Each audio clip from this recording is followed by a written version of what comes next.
The word conspiracy derives from the Latin con, with, together, and spirare, to breathe. The world is abound with mystery. Occasionally we get to glimpse behind the curtain. So let's take a breath together and do some research. Hi, my name is Alex Whitney, and this is Conspiracy 101. Today, we're looking into aliens.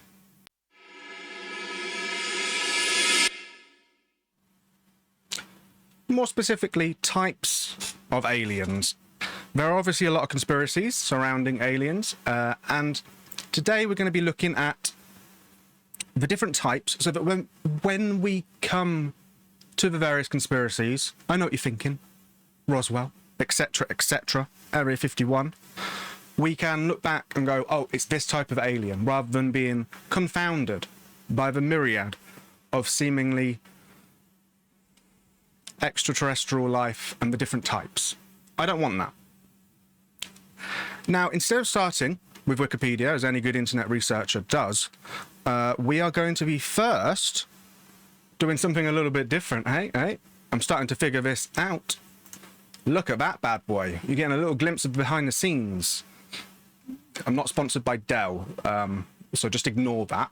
But if Dell would like to sponsor me, then maybe. So normally, we take a look through this book, and this book does have some great conspiracies surrounding aliens, but we're not going to be looking at that book today. I also got out some other books that maybe in the future we will be looking at. The Encyclopedia of Secret Knowledge. Interesting. I'm surprised they'd let that out of their grasp. The Atlas of the Supernatural. You know how much I love maps? When I saw Atlas, I thought, ooh, it's going to have maps. It's mainly words. This is the book that I want to have a quick look through before we get going. It's called Marvels and Mysteries Aliens, and with a cover like that, look at that bad boy. Doesn't that look amazing? Alas, inside not so great.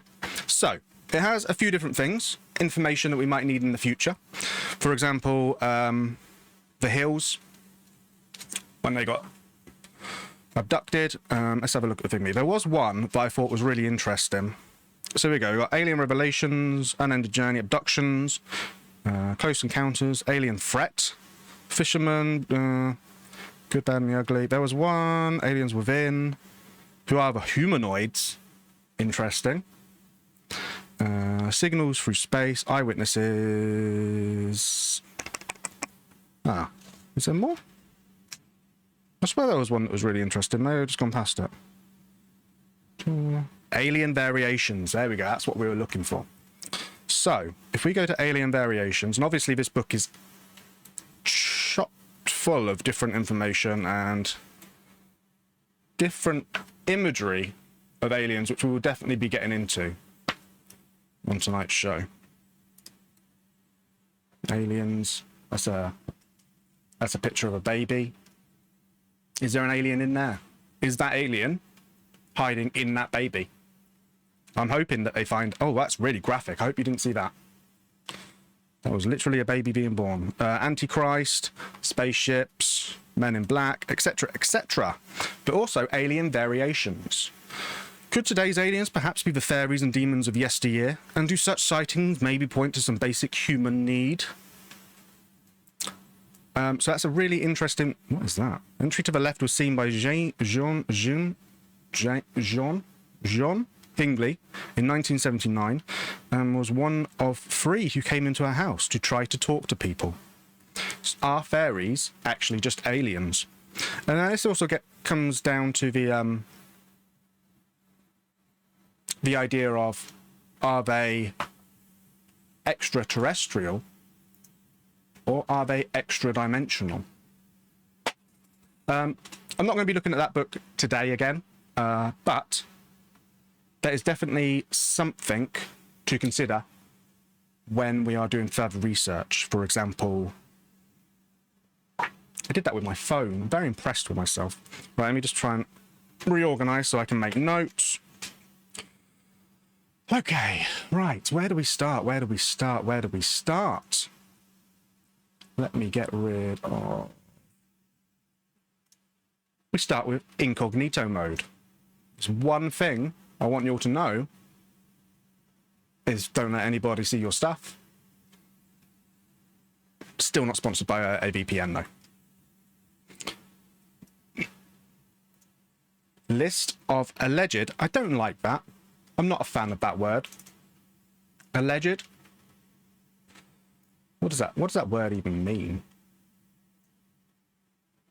Said without proof. Oops. Clicking on things I didn't even mean to click on. Is that a sign? Probably not. Doubt it. So this is a list of alleged extraterrestrial beings that have been reported in close encounters, claimed or speculated to be associated with UFOs, unidentified flying objects. We'll probably do a whole episode on UFOs because I think that'd be really interesting. Not to be confused with the meaning in the term alien species, which just, you know, something where it shouldn't be, like toads, etc. So we have got quite a nice list, actually, thanks Wikipedia, of all the different types of aliens, or at least what they consider aliens. And we're going to be going through all of these today, and nice, definitely going to have a look at that, and basically just try and surmise the different types of aliens. Now, when I think of aliens, I think of... let's have a look, see what we got. That's the problem, isn't it? They're all going to be green. Look at that bad boy. There he is. See how much better that looks compared to the last episode? Much happier with that. He's just a little bob in his head. That's what I think of as an alien. And I think that would be considered a grey, even though he's green. But we'll be getting into that later, I think. I hope so. And the variations of what it means to be what are aliens, not what it means to be an alien. Or maybe we will. Humanoid aliens, reptilians. I think we're going to be getting into that. Right, I'll get rid of you just for a second. Right. This is what surprised me. I thought it might be in alphabetical order, and it kind of is, but then cryptozoological animals is there. I don't know. Tall humanoid spade-shaped head, flatwoods monster. This is what we're going to be looking at first. Very interesting. So this seems to be an Americanized version of a cryptid. I think it's a cryptid. I think that's more cryptid than alien, honestly.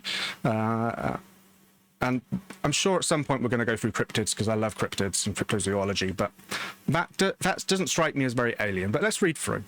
The Flatwoods Monster, also known as the Braxton County Monster, Braxy, or Phantom of the Flatwoods, in West Virginia folklore, is an entity reported to have been sighted in the town of Flatwoods in Braxton County, West Virginia, on the September the 12th, 1952.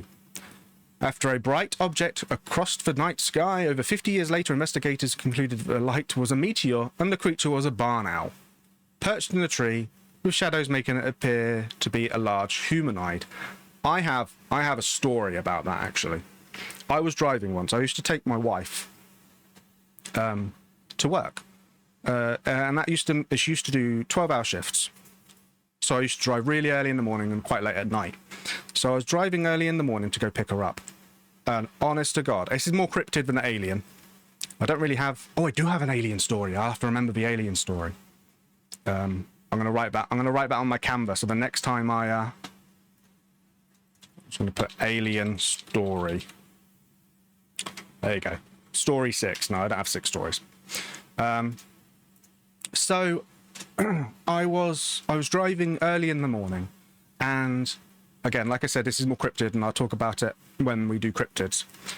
But just because it was a barn owl appearing larger, and I was driving, and I saw, honest to God, it looks like a taloned bird. What would you call them? A raptor. Like a get a lot of kites, red kites around the area that I live in England, and it was kind of like that eagerly kind of, you know. But honest to God, it was like the height of the car, and it was standing. It wasn't like winged out far away, can't really tell how tall it was. It was standing upright, and it was good 4.5 feet tall. Now, I've learnt that certain birds are fuck off big. Excuse my language. I try not to swear on this show, but I think it deserves it. It was the height of a small person.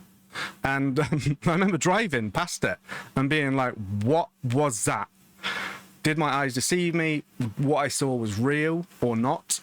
And yeah, it was spooky. So I can understand why. And that was in the daytime. That was early morning, but it was light enough to be able to see what it was. And it looked like a big bird. It just looked huge. It looked out of place, and it looked massive.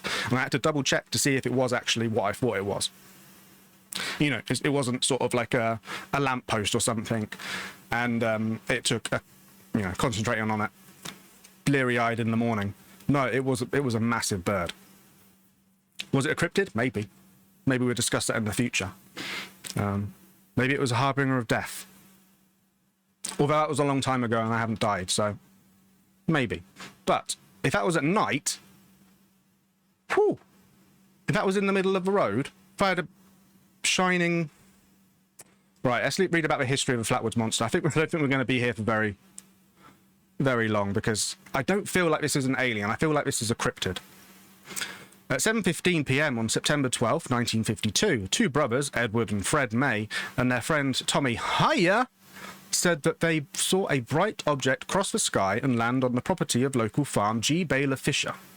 The boys went to the home of Kathleen May, where they told their story. May accompanied the three boys, local children... Wow, everybody's having a go at this. Okay, yep. So, want to go into the Fisher farm to see if they can actually locate what had fallen. The group reached the top of the hill, where Nunley said they saw a pulsing red light.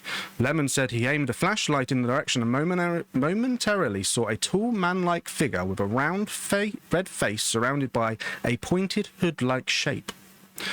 Descriptions varied.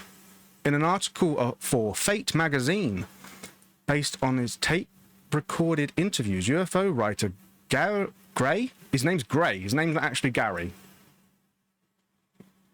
His name is actually Gray. Okay. Cool. Described the figure as approximately 10 feet, 3 meters, tall, with a round, blood-red face and a large pointed hood-like shape around the face. Eye-like shapes which emitted greenish-orange light and a dark black or green body. May described the figure as having small claw-like hands, clothing like folds, and a head that resembled the ace of spades. This is serious. According to the story, when the figure made a hissing sound and glided towards the group, Lemon screamed and dropped his flashlight, causing the group to run away. Wow. The group said they had smelled pungent mist, and some later said they were nauseated. Conventional explanations. It's a barn owl. They're quite big, barn owls. Officials in Flatwood erected a welcome sign which designated the town as home of the Green Monster. The town also commemorates the legend in its annual Flatwoods Days Festival. It's amazing how things can sort of just spiral into it. So Fallout 76 and Everybody's Golf 4. Odd. Each contain references to the legend. Second episode of Project Blue, I'm sure we'll get on to that. Mothman and Owlman. See, that, yeah, but it's just weird that this is put forward as the original clipping. That is just blurry. Hey, how are you meant to read that, my friend? Okay, one down. I don't think Canva's going to have a Flatwood Monster, but we'll try. We'll have a look. You never know.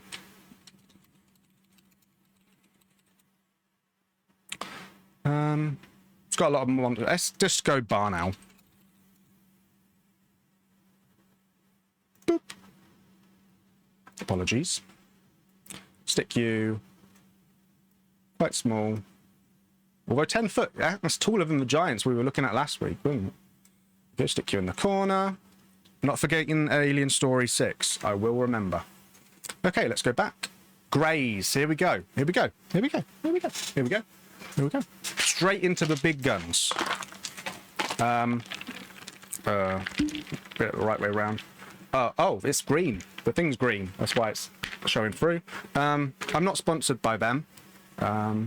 Turns out as well that my last week's sponsor, X Fuel, that's not what people are sponsored by usually. It's something else fuel, and it's a drink, not a type of oil. I was going to say slightly embarrassing, but it wasn't. X Fuel have been great. If you need any aviation fuel, yeah, go for it. This episode's sponsored by someone completely different. I just thought I'd mention it, seeing as I'm drinking an energy drink. Again, any sponsors that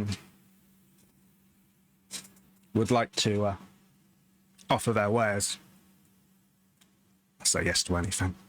Greys. Grey-skinned humanoids, usually 3 to 4 feet tall, hairless, with large heads, black almond-shaped eyes, nostrils without a nose, slits for mouths, no lips, okay, that makes sense. No ears, and 3 to 4 fingers, including thumb. Greys have been the predominant extraterrestrial beings of alleged alien contact since the 1960s. Okay. Also spelled greys in American English, yeah, but it's not, is it? Because that would be wrong. Let me just freeze frame just in case there's any. Is there anything? It all seems very PC. So let's have a read. Grey aliens, also referred to as Zeta Rectulicans, Roswell Greys, or GRAs, are purported extraterrestrial beings. They are frequent subjects of close encounters and alien abduction claims. The details of such claims vary widely, but typically Greys are described as being human-like, with small bodies with smooth grey-coloured skin, enlarged hairless heads, and large black eyes. The Barney and Betty Hill abduction. When we do abductions, we will cover them. Which took place in New Hampshire in 1961, popularized grey aliens. Precursor figures have been described in science fiction, and similar descriptions appear in early accounts of the 1948 Aztec UFO hoax and later Roswell. I have never heard of the Aztec UFO. What is this? Sometimes known as Other Roswell, a flying saucer crash alleged to have happened in 1948 in Aztec, New Mexico. The story was first published in 1949 by author Frank Scully in his Variety magazine. In the mid-50s, the story was exposed as fabricated by two confidence men, Silas M. Newton and Leo A. Glauber, as part of a fraudulent scheme to sell supposed alien technology. Wow, that takes some balls, that does, doesn't that? Subsequent press story is dismissed by the Bureau as second or third-hand claim, never investigated it. Okay, that's really interesting. Obviously, just because it's been later claimed to be a hoax, it doesn't necessarily mean it's a hoax. So we have to keep that in mind when we're discussing alien incidents, specific alien incidents. This is just types of aliens at the moment. We're not going to be, just types, okay? It's just types. The grey alien has emerged as the archetypal image of an alien, intelligent, non-human creature and extraterrestrial life in general, as well as an iconic trope of popular culture in the age of space exploration. Now, the grey alien definitely comes up a lot, and I'm just going to hide it. I'm just going to, there you go. Give the man some modesty. And it's used a lot, and I think there are a lot of people in this community who are trying to get away from this type of alien. David Icke, who we will... This is a quote. This is an actual quote from David Icke. This is what I'm going to be using. So I need to take Viagra to be a proper man again. Quotations, end quotation, David Icke. And that's what I will use. I didn't use it in the Giants episode, which was very good, actually. This is what I will use when sources are taken out of context. That was him being facetious about something in one of his books, but obviously you quote it like that, it's taken out of context. But David Icke is a proponent of interdimensional, and we will go into him properly in detail. I have some serious things to talk about when it comes to David Icke. He describes the interdimensional reptilian humanoids. He talks about Norse, but he seems to distance himself from the Greys, and I feel like a lot of people in that sort of bubble are doing that at the moment. But I think the Greys are a better link to what we talked about when I showed that book about aliens, in terms of why did aliens only just start in the 60s? Sure, all right, 40s, whenever, after World War II, during World War II. What were they before? Were there aliens before? Were there people seeing things? And often it would come down to the fairy tale type imagery that has now grown into the Grey. So instead of describing them as an alien, something extraterrestrial from another planet, they would be described as an imp, or a fairy, or a leprechaun, etc., etc. And although the others definitely have their place, such as the Norse and the reptilian, and we'll get to them later, in these old tales, I don't think they fit as well as the Grey does, in terms of a little person that kind of is featureless. So, they're not quite the little green men that I associate with aliens, but they are very similar. So Greys are typically depicted as grey-skinned. I need a shock Pikachu face. That's what I need, a shock Pikachu. I'm going to write that down. Where's my pen? All right, shocked Pikachu face emote. Is that what I'm calling them? I don't know. What do you call those things that splash up on the screen? I have no idea. Diminutive humanoid. That's a nice way of saying it. Beings that possess reduced forms of, or complete lack, external human body parts such as nose, ears, or sex organs. I played a sex organ once. I'm not going to finish that joke. Their bodies are usually depicted as being elongated, having a small chest, and lacking in muscular definition and visible skeletal structure. Their legs are depicted as being shorter and jointed differently from humans, with limbs proportionally different from a human. Usually they have big heads. The association between grey aliens and Zeta Reticuli originated with the interpretation of a map drawn by Betty Hill by a schoolteacher named Marjorie Fish, sometimes in 1969. Betty Hill, under hypnosis, had claimed to have been shown a map that displayed the aliens' home system and nearby stars. Upon learning of this, Fish attempted to create a model from a drawing produced by Hill, eventually determining that the stars marked as the aliens' home were Zeta Reticuli, a binary star system. Interesting. Does it have a little bit about the aliens? Oh, it's a debris risk. Oh, that's not good. Origins. Look at that bad boy. Crowley's drawing of Lamb, the entity that Crowley believed he was in contact with. Isn't that interesting? So this is going back to the spiritualism and the mystics that we talked about with the giants, the English mysticism era, the Crowleys, etc., etc. As early as 1917, the occultist Aleister Crowley described a meeting with a preternatural entity named Lamb that was similar in appearance to modern Grey. Crowley believed he had contacted the entity for a process that he called Alamantra workings, which he thought allowed humans to contact beings from outer space and across dimensions. That dimensionality is something that comes up a lot in Graham Hancock's work. And the little people, the little engineers that come out and are often seen in DMT trips appear like Greys. Very interesting. Lots of linkages. Linkages. In 1933, the Swedish novelist Gustav Sandren used the pen name Gabriel Linde, published a science fiction novel called Den Okande Faran, The Unknown Danger, in which he describes a race of extraterrestrials who wore clothes made of soft grey fabric and were short.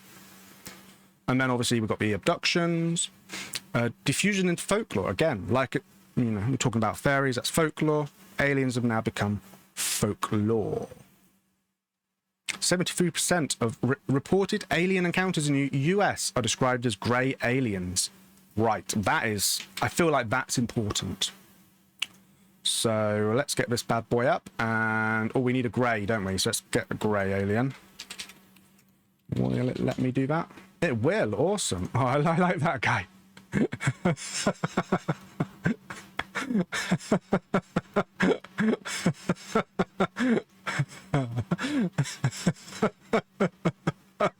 I don't know why that's made me laugh so much. I just love it. Look at him. He's just like, hey, look at that. Look at that. Look at it. Can you see that? An alien. Right, text. Just subhead in. And I've copied and pasted it because I knew I'd forget. 73%. Oh, that doesn't look very good, does it? Shall I change the... Oh god, that looks worse. I need something thick. Need something thick. Ah, I can see that. I can see that. If I can see it, you can see it. Okay, we've got more crash landings, more abductions, analysis, popular culture. Yep, you're going to see it a lot. Cool. That is the grey. That is one picked off. Let's go back. Hopkins, again, this seems very Americanized. Hopkinsville Goblin, a small greenish silver humanoid. Just gonna double check we're doing this live. Oh yeah, I remember him. Okay. So yeah, we've got another owl. The Kelly Hopkinsville encounter, aka Hopkinsville Goblins case, aka the Kelly Green Men case, was a claimed close encounter with extraterrestrial beings in 1955 near Kelly and Hopkinsville in Christian County, Kentucky, United States. UFOlogists regard it as one of the most significant and well-documented cases in the history of UFO incidents, while skeptics say the reports were due to the effects of excitement and misidentification of natural phenomena, such as meteorites or owls. The United States Air Force classified the alleged incident as a hoax in the Project Blue Book files. Project Blue Book we will look into again in the future. I know I keep saying that, but I want to set the groundwork and not go off on too many tangents, because I will. Okay, so let's discuss what happened before we get into what the goblin looks like. On the evening of August 21st, 1955, 66 years ago, 5 adults and 7 children arrived in the Hopkinsville police station claiming that a small alien creature from a spaceship were attacking their farmhouse, and that they had been holding them off with gunfire for nearly 4 hours. 2 of the adults, Elmer Sutton and Billy Ray Taylor, claimed that they had been shooting at 12 to 15 short, dark figures who repeatedly popped up at the doorway or peered into windows. That is horrendous. That is just horrendous. Concerned about possible gun battle between local citizens, 4 city police, 5 state troopers, 3 deputy sheriffs, and 4 military police from the nearby U.S. Army Fort Campbell drove to a Sutton farmhouse located near the town of Kelly in Christian County. Any excuse that, you know, it's going to be a gunfight, yeah, I'll come. I'll come. Yeah, I'll come. Yeah. Yeah, can I shoot my gun even if there's no problem? Yeah, if I can shoot my gun. It's a farm. Yeah, I'll be able to shoot my gun then. Awesome, I'll come. The search yielded nothing apart from evidence of gunfire and holes in the window and door screens made by firearms. Residents of the farmhouse, including Glennie Langford, her children, Lonnie, Charlton, Mary, 2 sons from a previous marriage, Elmer, Lucky Sutton, John, Charlie, J.C. Sutton, their respective wives, Vera and Arlene, Arlene's brother and O.P. Baker, and Billy Ray Taylor and his wife June. Both the Taylors, Lucky and Vera Sutton, were reportedly itinerant, traveling from place to place. I think I'm... Itinerant. Yeah, itinerant. I'm saying it right. Who were visiting the farmhouse. The next day, neighbours told 2 officers that families had packed up and left after claiming the creatures had returned about 3:30 in the morning. Right. I've paused it on your screen. I hope this isn't too alarming. But this is what the Hopkinsville Goblin looks like.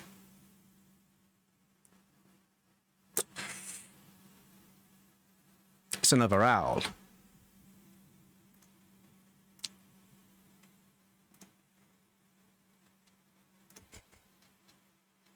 Okay.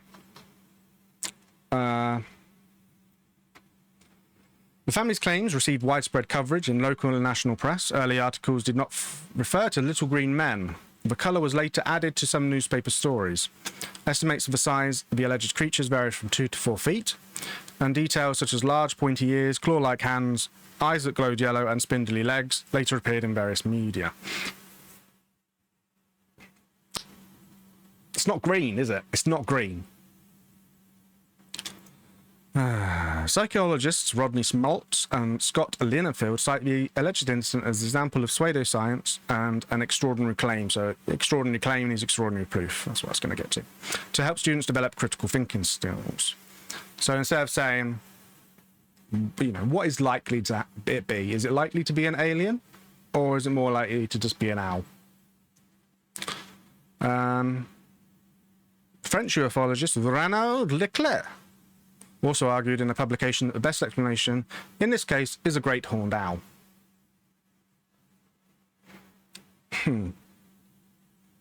Anything happened? Critters, the movie, is loosely based on this, apparently. I can see, yeah. Now that I think about it, I can definitely see that. Okay. I'm not gonna...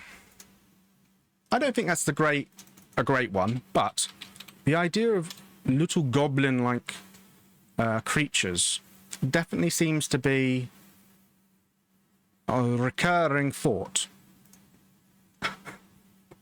It just, okay, yeah. He has a trumpet. He has a little trumpet. You never see an alien with a little trumpet. It's very common.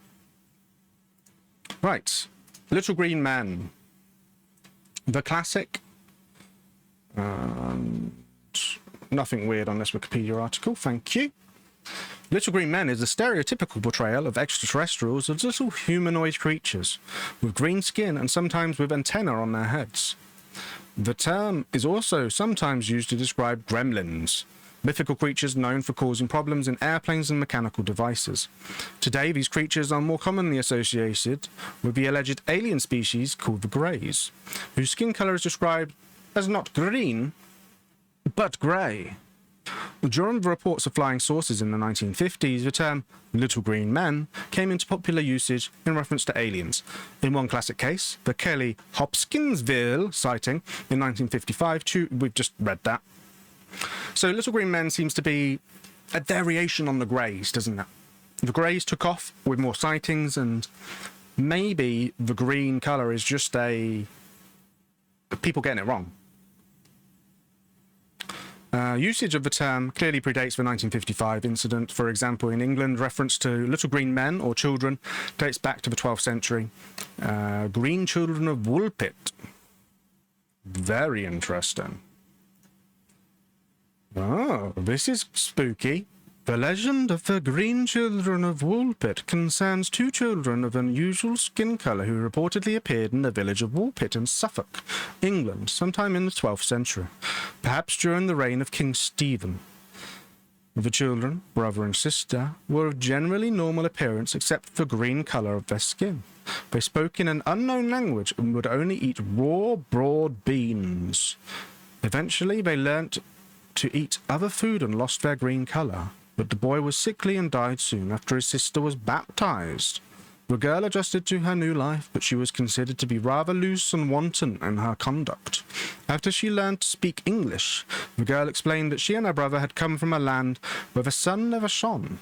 According to one version of the story, she said that everything there was green. According to another, she said it was called St. Martin's Land. That is messed up.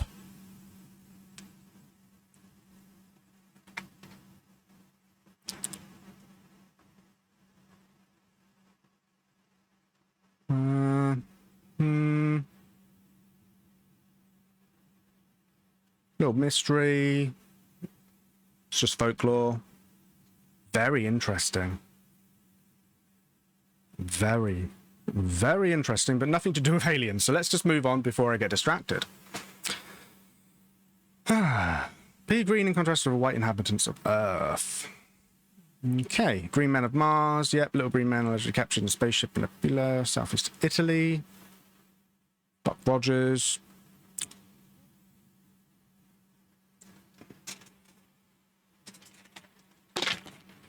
Again, Roswell. Not going to talk about that.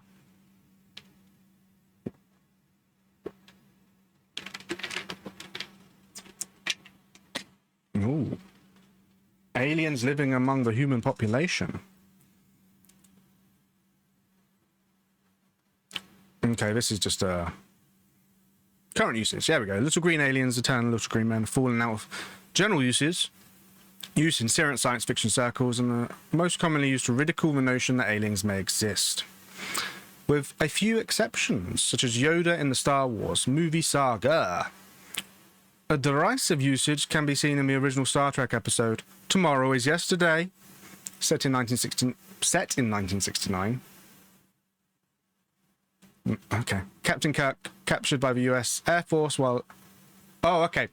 I thought it meant the first Star Trek episode. I know which one it's talking about now.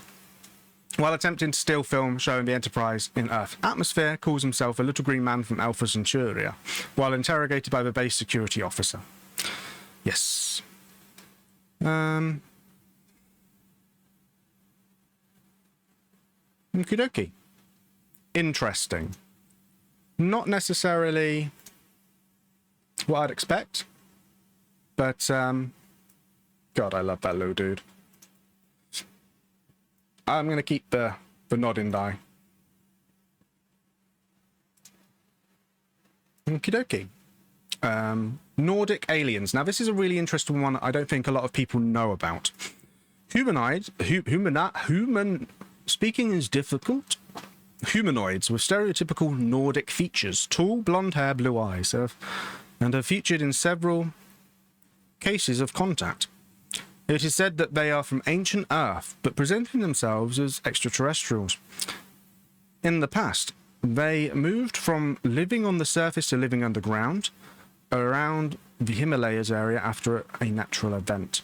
Now, I haven't talked about Agartha and Hollow Earth, and it was definitely something that could have come up in the Giants video, but it didn't, and I'm glad it didn't, because I don't really want to talk about it. I wouldn't consider Agarthans as... hello. As aliens. Not in a traditional sense. But Hollow Earth will get its own thing. In ufology, ufology, Nordic aliens are humanoid extraterrestrials purported to come from the Pleiades who resemble Nordic Scandinavians. I knew there was always something suspicious about those Vikings. Professed contactees describe them as being 6 to 7 feet tall, about 2 meters. That, by some estimates, that would be considered giant. With long blonde hair, blue eyes, and fair skin. Ah, if only I had blonde hair. Ufologist George Adamansky is credited with being among the first to claim contact with the Nordic aliens in the 1950s. The scholars note that the mythology of extraterrestrial visitation from beings with features described as Aryan often include claims of telepathy, benevolence, and physical beauty. These beautiful, beautiful aliens are coming down to visit me. Let's go through a little bit of history before we go into some descriptions of it and my thoughts about it. Cultural historian David J. Scarr wrote that early stories of Nordic-type aliens may have been partially inspired by the 1951 film The Day the Earth Stood, in which an extraterrestrial arrives on Earth to warn humanity about the danger of atomic weapons, but he looks normal. In contactee and UFO literature, Nordic aliens are often described as benevolent or even magical beings who want to observe and communicate with humans and are concerned about the Earth's environment and its future. Grey aliens supplanted the Nordic in most alleged accounts of extraterrestrial encounters. Some famous notable claimants. Okay, and then that's really interesting. Okay, so star people. That is a really interesting one because it is very similar. So star people, also sometimes called indigo children, are a variant of belief in the alien-human hybrid in various fringe theories. And you can totally understand and see how people would you can see people having relationships with Nordic aliens compared to the little green men, and having offspring. I don't know. I honestly don't know if I'm going to be able to put anything up on this now. Is there going to be anything? I guess just that. Just have a Swedish flag in the corner. I guess I could have a Viking. There'd be Vikings, won't there? Yeah.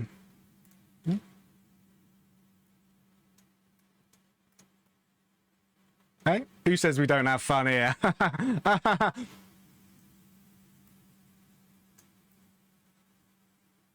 Aha. He's disguised himself. Genius. Right, that's a mnemonic, if ever I saw one. Okay. You see, yeah, Nordics, very interesting. Human-like. Are they future us? Are they past us? Again, it kind of goes into the whole, you know, there's a lot more fairy tales and folklore about Nordic people than there is about a little green man, for example. Something to think about. So this is a weird one. Cryptozoological animals and cryptobotanical plants.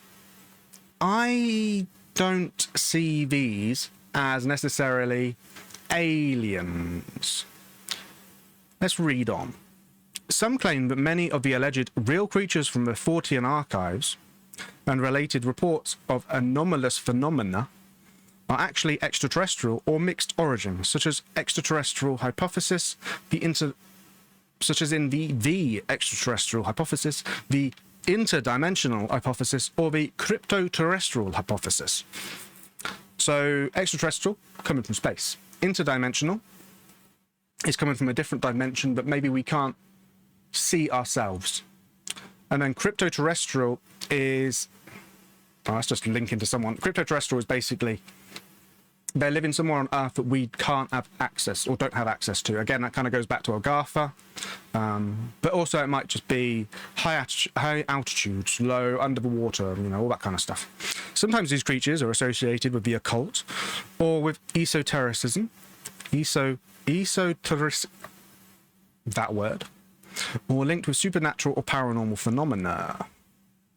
Others dismiss these explanations in favour of skepticism, cultural tracking, or the psychosocial hypothesis, such as the cases of mass hysteria. Some of these alleged encounters have turned out to be hoaxes or scams to boost local tourism, sell more newspapers, or more fringe science books. That's very sort of Debbie Downer, isn't it? You know?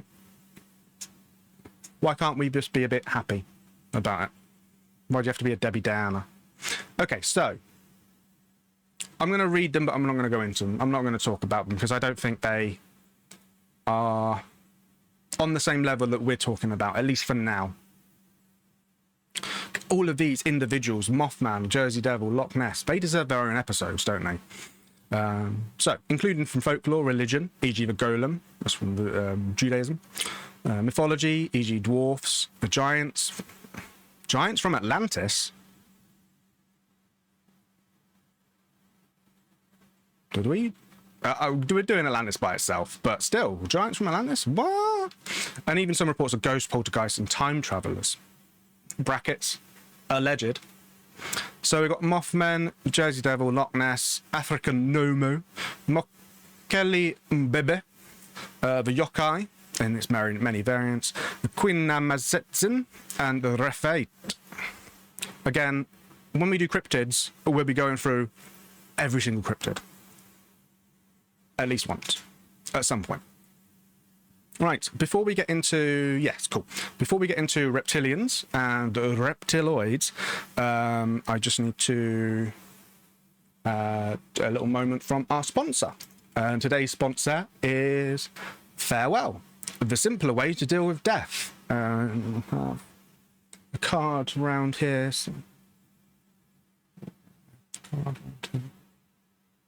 Okay, I don't have a card. I thought I had a card, but I don't. Farewell deals with wills, allows you to apply for probate, and helps you arrange funerals. Go to Farewell, FAREWILL.com for all the guides and information you could need. Thank you, Farewell. Okay, so reptilians and reptiloids is a really interesting one that comes up quite a lot. So these are tall, scaly humanoids. Reptilian humanoids beings date back to at least as far as ancient Egypt. You think of the gods that they used to worship. Some of those were crocodile people, with crocodile-headed river god Sobek. The reptilian conspiracy theory has been advocated by David Icke, and we talked about that a little bit. We will go on to reptilian conspiracy theory, I think. I feel that's a tangent we can do briefly. So, you've got ancient astronaut theories, draconians, Orion reptilian humanoid matriarchy, a list of reptilian humanoids, which I think, yeah, we're going to click on that. The lizard man of Scape Ori Swamp, and obviously fictionalized portrayals. They live here, but I don't think they were reptilian. Definitely. Stargate, Star Trek, World War, and Gamehenge. So, a lot of this comes down to the reptilian conspiracy theory, which has been pushed forward by... Naughty. That's a very unflattering picture of that man. It's even more unflattering of the reptilian, the poor reptilian.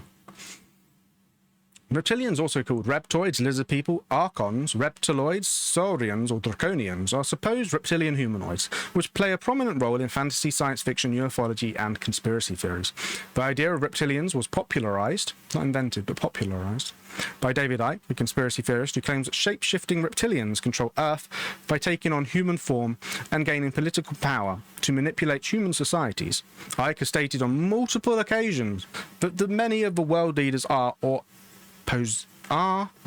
possessed by so-called reptilians. Now, obviously, I'm not going to go into massive detail about Icke.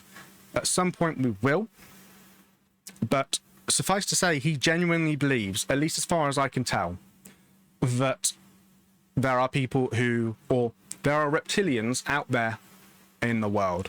A lot of people see this as some kind of front or code word for Judaism. But if you've ever read one of his books, it's not, because he really doesn't like Judaism either, and goes into detail about that and why. This is separate. This does seem to be separate, at least in his mind. I think others might have co-opted it in some way. But in terms of David Icke, he genuinely believes that reptiles are ruling the world. This is a nice little emphasis on little. Oh, poor boy, Mr. Reptile. Which shows the height difference, which, if you're trying to, blend in, that doesn't really work, does it? Origins. Oh, go away. Michael Barkan, professor of political science at Syracuse University, posits that the idea of reptilian conspiracy originated in the fiction of Conan the Barbarian creator Robert E. Howard in the story The Shadow Kingdom, published in Weird Tales. This story drew on the the ideas of theosophy. of the lost worlds of Atlantis and Lemuria, particularly Helen Blavatsky's The Secret Doctrine, written in 1888, with reference to the dragon men who had once had mighty civilization on the Lemurian continent.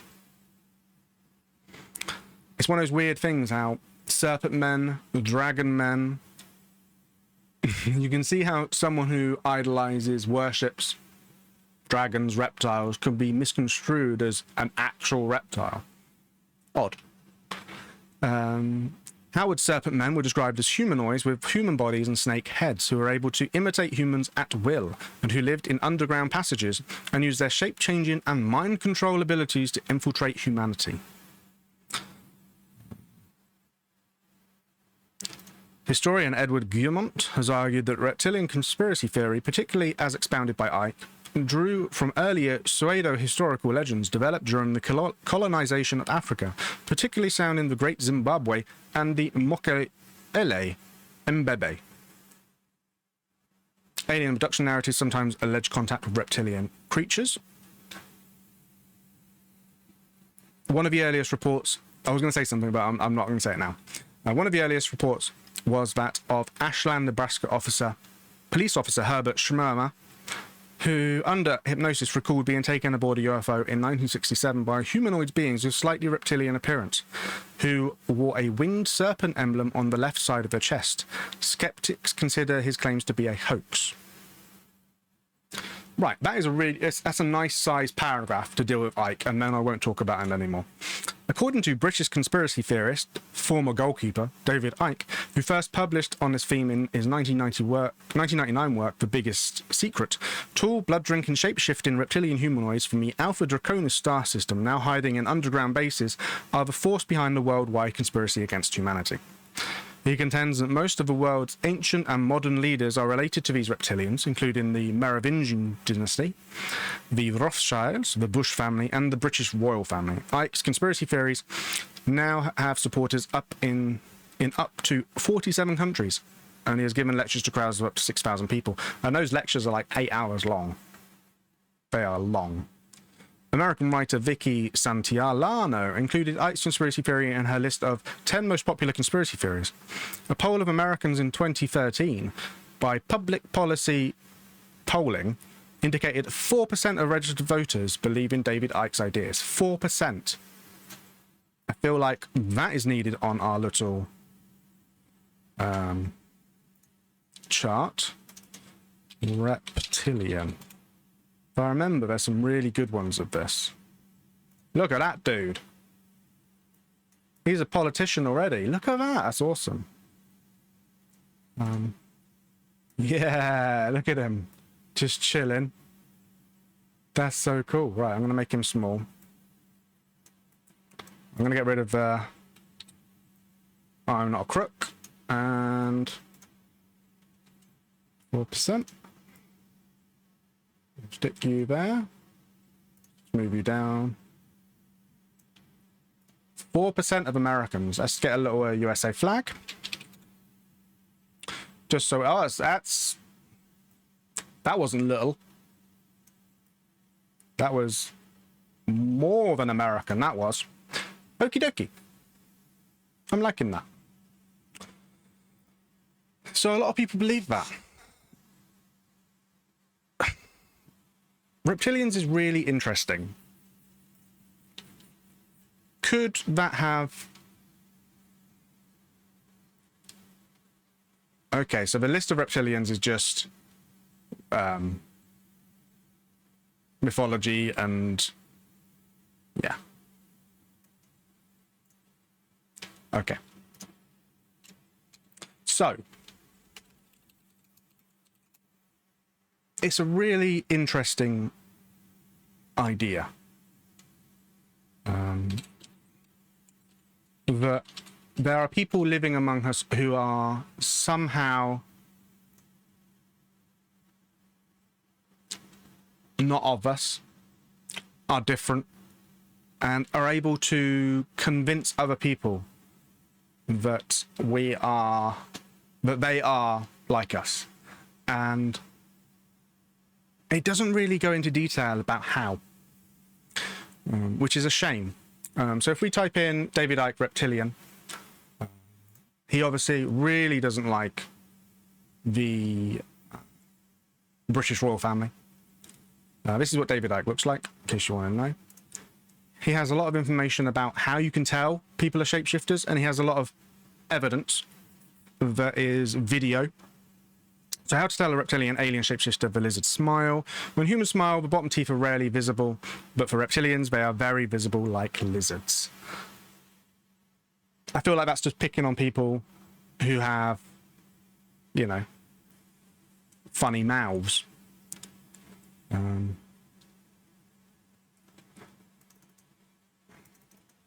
trying to find some evidence, because there is evidence out there.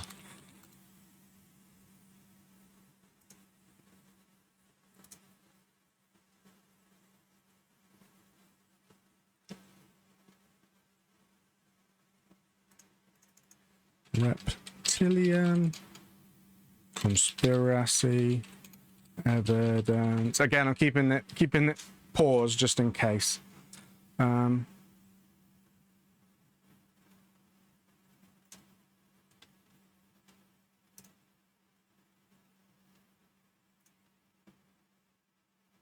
we've got some YouTube videos. This might be interesting. Ah! Oh, I've got it muted. That's good. Accept all. This is just someone else watching that. But it's giving me something to look up, so it's nice.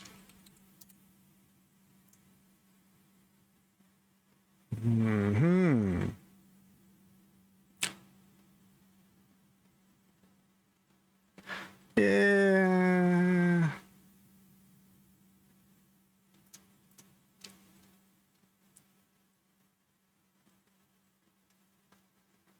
It's about this time though that I like to When you're breath. all right, calm down, Jesus. It's about this time that I like to change things up with a video or two. So let's watch someone else talk about reptilians and see if they do a better job at explaining it than I do. We'll see. We'll see. The President met our Queen at Buckingham Palace last year. He rolled up in the Beast, a huge reinforced Cadillac built to resist bullets, missiles, even chemical attacks.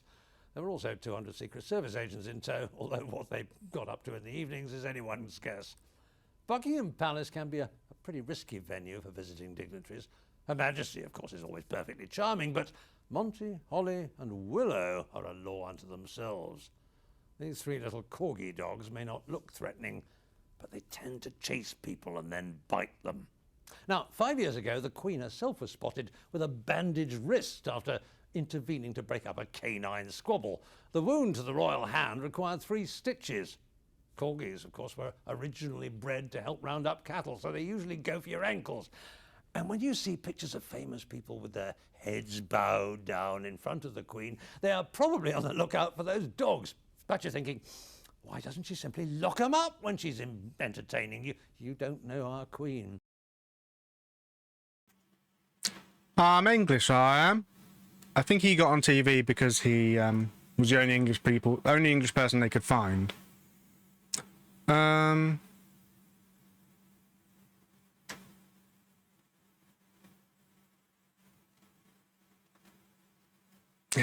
YouTube is just not what it used to be, which is a shame.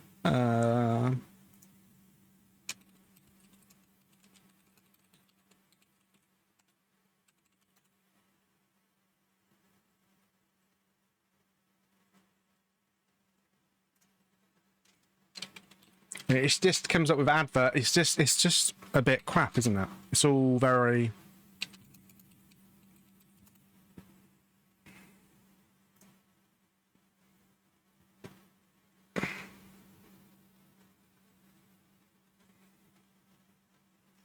There is a specific video that I want to find, and I cannot find it, and it's really frustrating because I feel like it should.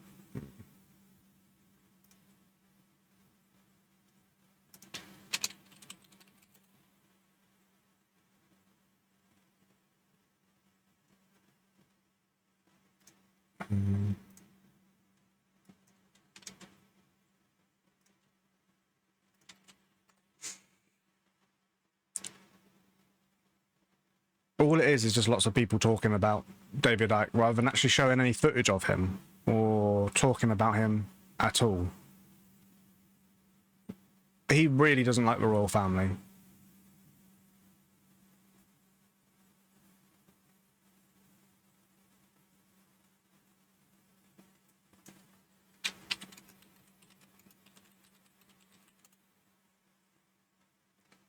And it comes up a lot with his past and his interviews that he used to do. Again, like I said, we'll talk about it properly in the future. But it's a real shame that I cannot find...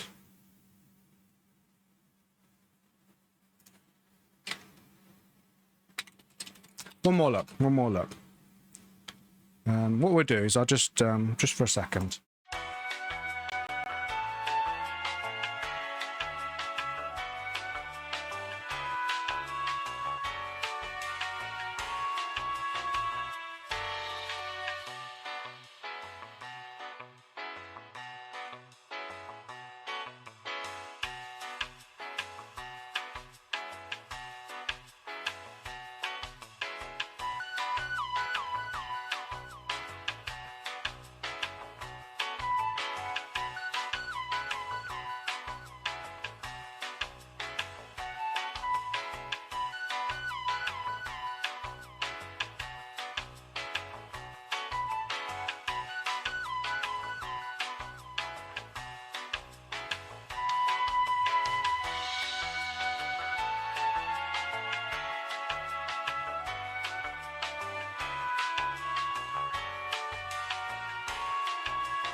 It's like everything's been deleted from the internet. Creepy. Okay, let's move on from David Icke. Spent way too long talking about him when he's going to have his own episode, and I'm going to go into a lot of detail about his beliefs and other things he talks about which are less scorned by the public. Also, his history is very interesting. Let's move on. Move on, Alex. Lizard Man of the Scape or Swamp. In the folklore of Lee County, South Carolina, the Lizard Man of the Scape or a Swamp, also known as the Lizard Man of Lee County, is an entity said to inhabit the swampland of the region. First mentioned in the late 1980s, the purported sightings and damage attributed to the creature yielded a significant amount of newspaper, radio, and television publicity.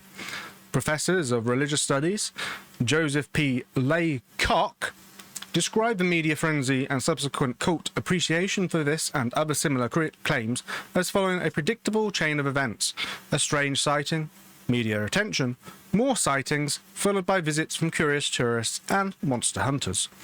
Researcher Ben Radford states that this is a compelling story, but several important aspects wither under skeptical scrutiny.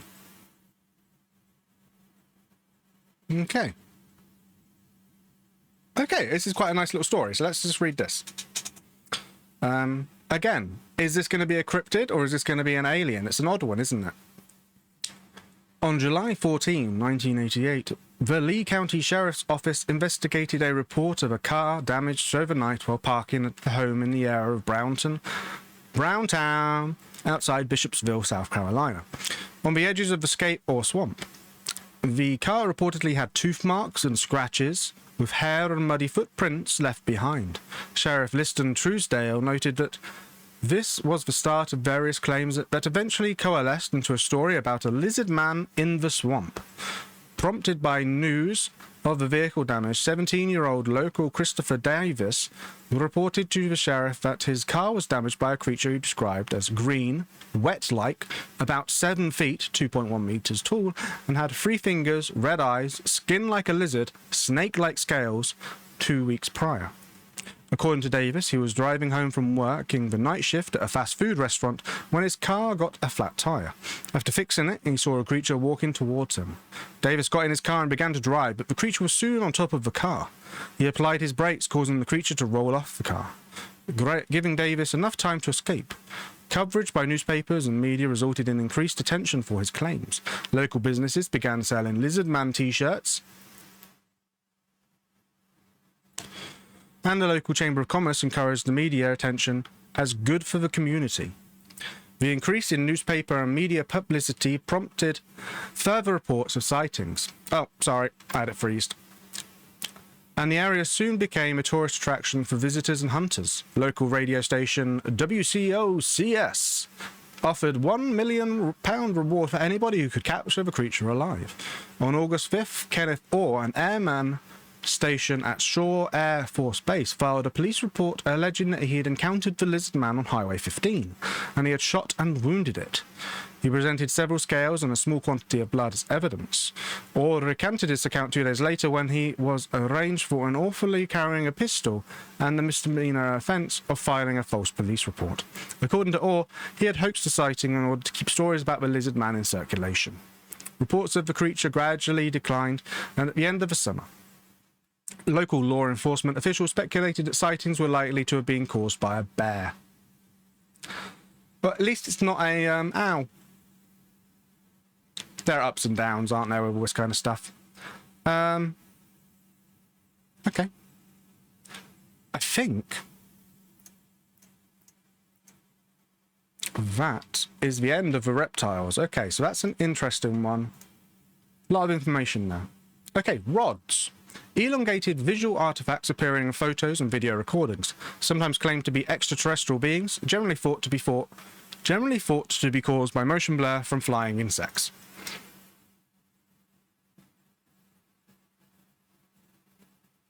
Just Wikipedia's just had a moment. Wikipedia, are you okay, Wikipedia?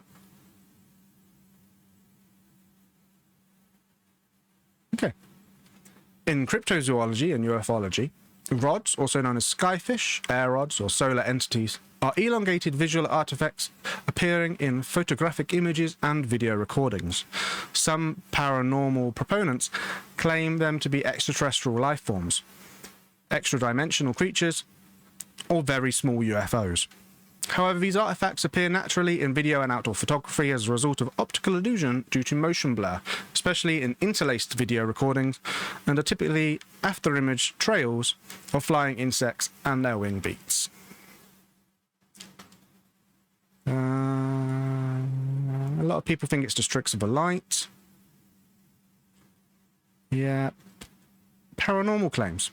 Various paranormal interpretations of this phenomena appear in popular culture.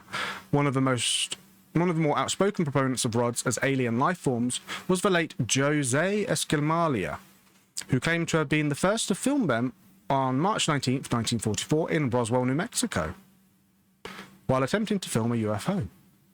Escamilla later made additional videos and embarked on lecture tours to promote his claims.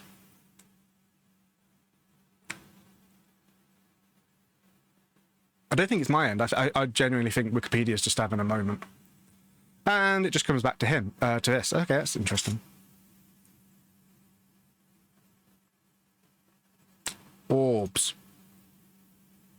I'm surprised orbs isn't on here, because rods is very... Wow. Okay. Secret results of genetic engineering. Some have speculated that some reports of extraterrestrials are due to escaped creatures which are the result of secret government and or corporate genetic engineering and hybridization projects, or even such genetic engineering experiments being done by extraterrestrials, sometimes with cooperation from military-industrial complex. Others explain these as encounters with humans with heightened ESP, esoteric, occult, or CD powers, highly intelligent individuals and or mutants, hybrids, and humans who have congenital deformities. Interesting. Okay, so CD is from the yogic tradition. So it's people with powers. Okay, let's just briefly go back. Wikipedia's back. So backscatter, aka orbs, this kind of look, and it's very similar to, oh, that's a great one, that is. Very similar to the rods idea. Paranormal claims. Some ghost hunters, again, this is going proper off tangent, but I feel like they're related. Some ghost hunters have claimed that orb-shaped visual artifacts appearing in photographs are spirits of the dead. Others have claimed that orbs are an unknown sort of being, based partly on perceived intent in the orb's movement.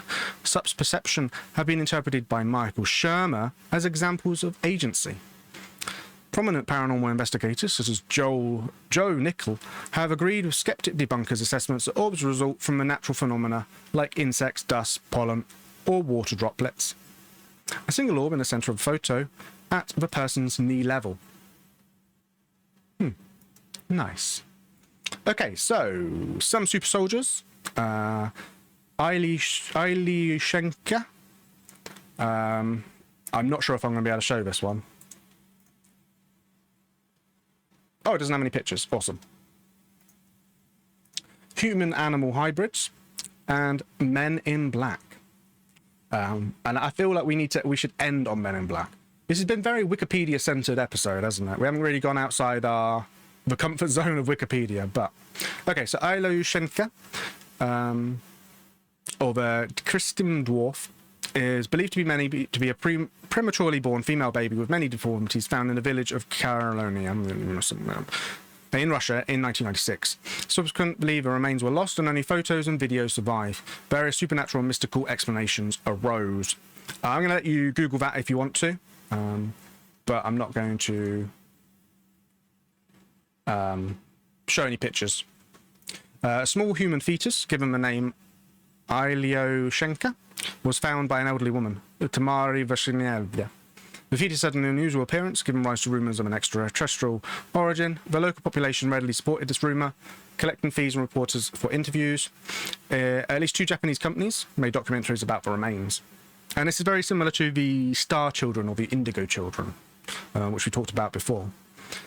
Ilyushenka had a greyish fetus about 25 centimetres in length, hairless head, and had a number of dark spots. The eyes were large, occupying most of the face. The skull was smooth, with strange ridges, etc., etc., etc. Yes. Little is known about what happened to the remains, and accounts of Ilyushenka's death and appearance vary greatly. Local ufologists claimed the corpse was taken away by a UFO inhabited by members of Ilyushenka's species. Some skeptics hold that it was bought by a wealthy collector of curiosities. A doctor from a local hospital had been allegedly seen. The corpse reported it corresponded to a normal 20 to 25 week human fetus born prematurely. It could have lived for several hours, but not several weeks, contrary to Prosavina's claims. Again, you can read about that if you want. It's a bit dark. Men in Black. I feel like this is this should be in Types of Aliens, so I'm going to include it. But again, this is Men in Black is, you know, a conspiracy in of itself. So in popular culture and in UFO conspiracy theories, Men in Black are supposed men dressed in black suits who claim to be quasi-government agents who harass, threaten, or sometimes even assassinate unidentified flying object witnesses to keep them quiet about what they have seen. The term is also frequently used to describe mysterious men working for unknown organizations, as well as various branches of government allegedly tasked with protecting secrets or performing other strange activities. So there are two different thoughts in terms of what Men in Black are. They're either humans, and they could be working with the knowledge of extraterrestrials or other certain knowledge. They could be working with the extraterrestrials, or they could be working on, they still be on our side, but are using underhanded means in order to, you know, protect us, or they are aliens in of themselves. Men in Black figure prominently in ufology and UFO folklore. In the 1950s and 60s, ufologists adopted a conspiratorial mindset and began to fear that they would be subject to organized intimidation in retaliation to discovering the truth about UFOs. This, does it have it here?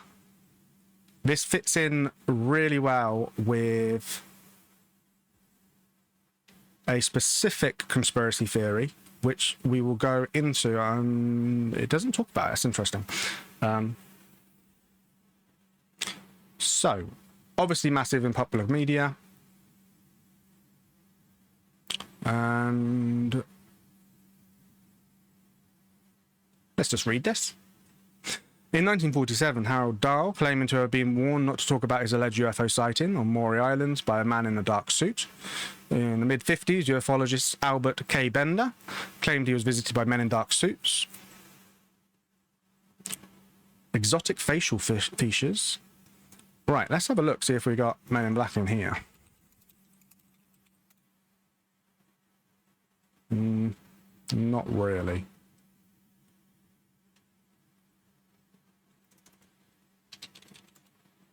Ooh, yeah. Mysterious. Mysterious.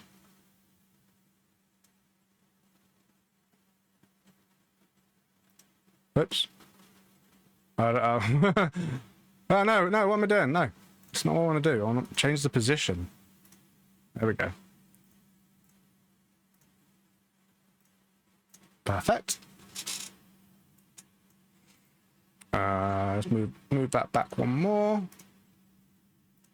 There we go. So, let's just briefly go back to during the 1970s and 80s and 90s, UFO conspiracy theorists would incorporate Men in Black into their increasingly complex and paranoid visions. Here we go. So it does talk about it. Oh, so in his article, Gray Barker, my friend, the myth maker, John C. Sherwood, claims that in the late 1960s, at the age of 18, he cooperated when Gray Barker urged him to develop a hoax, which Barker subsequently published. Oh, no, that's not what we're talking about. I'm surprised it doesn't come up in here. Very interesting, very interesting. Rendlesham Forest is I like that one just because it's UK based, but that's a really interesting UFO story. Okay. There is also a lot of sea orsos. And most of them are fiction based, which is frustrating. But it gives us a nice little introduction into what conspiracy theories, Conspiracy 101 is going to be talking about in the future. So we've got things like alien abductions, contactees, ancient astronauts, New World Order, extraterrestrial hypothesis, cryptos, genetic mutations, etc., etc.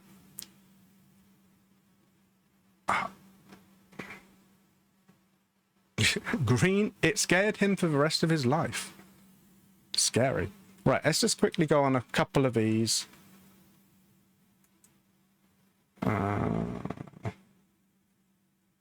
Because I like looking at different websites. And then, oh, that's just a news article. That's boring. Oh my god, that's awful as well. Okay, maybe we won't. Right, let me talk about my experience with UFOs. So, I know this is what you've all been waiting for. There is a fly in here and it was annoying me. Go away, fly. So, I was 10, maybe? And I was in... Where was I? Oh, like Camp Europe. I was in France somewhere, in a tent. And I believe it to be a dream, but it might not be a dream. It might have been real. But I dreamt that I had been abducted by aliens. And I don't remember what they looked like because they were kind of dark. They were shadowed. They were on either side of me. And I guess they were doing experiments. And I couldn't move my legs. My legs were stuck. Like, I would try and move my leg, and they were standing either side of me, and I couldn't move. I was stuck. And it was very scary. It was a nightmare. And then I woke up. Now, obviously, when you have a nightmare or a dream, you kind of think it's real, don't you? And I woke up, and the end of the bed kind of had a bar going over like that. And my feet were sticking out the end of the bed, and I couldn't move my feet because there was a bar going over and around them. Or is that what the aliens want us to believe? I may have been abducted by aliens, I may have had a nightmare. It's very hard to tell. But that's my Alien Story 6. So. Oops. We've gone through a lot of different types of aliens.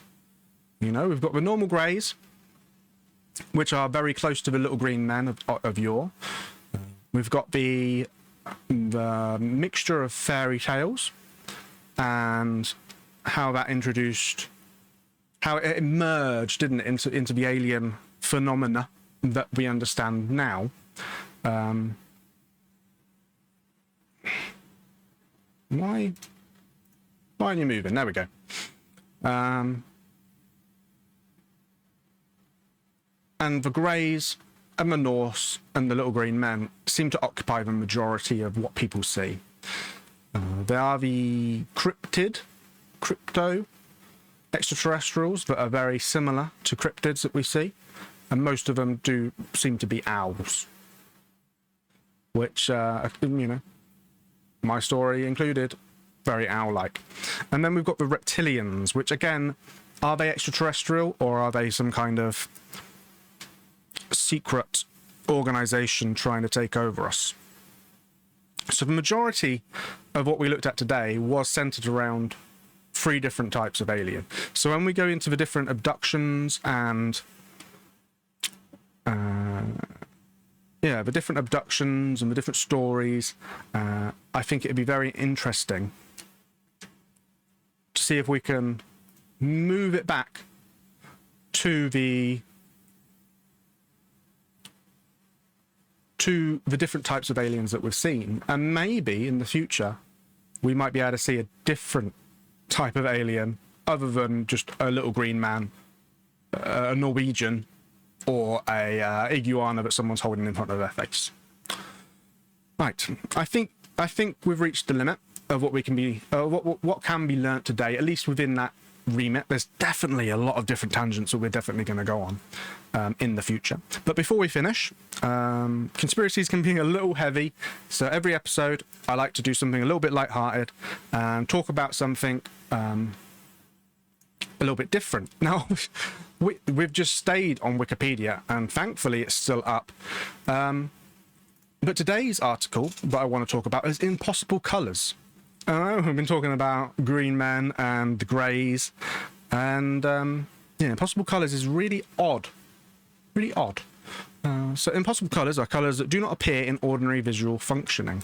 Different colour theories suggest different hypothetical colours that humans are incapable of seeing for one reason or another, and fictional colours are routinely created in popular culture. While some such colours have no basis in reality, phenomena such as the cone cell fatigue enable colours to be perceived in certain circumstances that would not be otherwise. I'm sure we've all, in our childhood, had the notion is your green the same as my green? Well, your green might not even exist.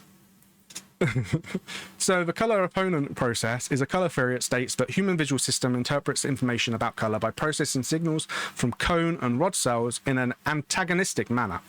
The three types of cone cells have some overlap in the wavelengths of the light which they respond, so it is even more efficient for the visual system to record differences between the responses of cones rather than each type of cone's individual response.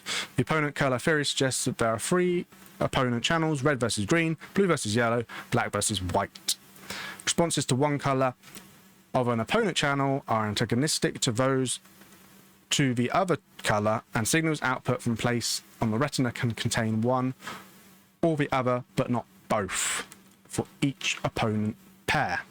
So, a fictitious color or an imaginary color is a point in a color space that corresponds to the combination of cone cell responses in one eye that cannot be produced by the eye in normal circumstances, seeing any possible light spectrum. So the way our eyes work, that was way too complicated for what it needed to be.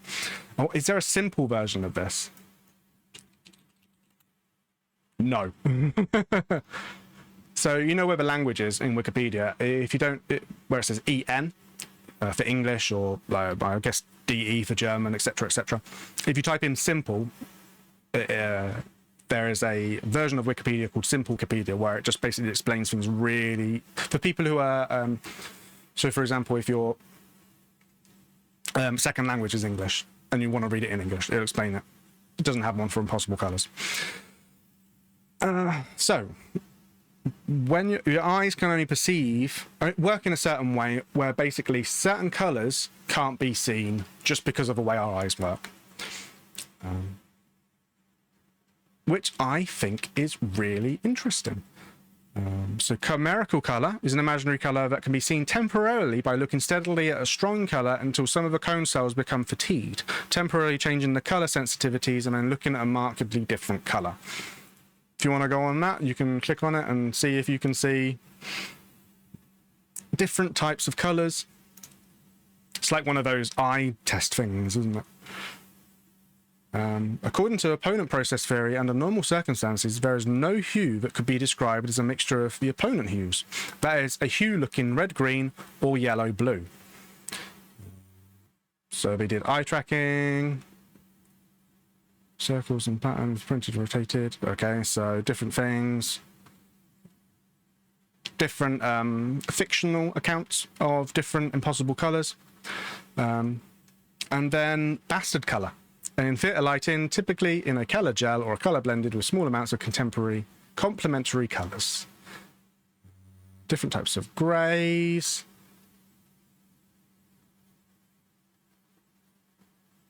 And what? Tetrachromacy? That's cool. Who has that? Oh, fish. Birds, fish, amphibians, reptiles, and insects, and some mammals. What mammals? Tell me what mammals. Basically, you can see in UV then, I think. I think that's the point, isn't it? Very exciting. Anyway, that was a complete tangent, completely aside from aliens, but I like to just bring it down a little bit. I like to have a little bit of fun when something so serious, like different types of aliens, is discussed. Okie dokie. Let's get rid of you. I think we've learned a lot. I think we've had a very good time doing different aliens. I think this has been a fun excursion, but I feel like next week, same time, same place, maybe we'll get a little bit deeper into one specific thing. Giants, very broad. We looked at lots of different types and lots of different things. Types of aliens, very broad. Aliens as a category is unbelievably broad.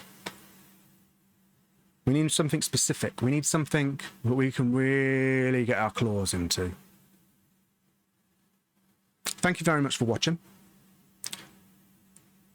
And don't forget to breathe.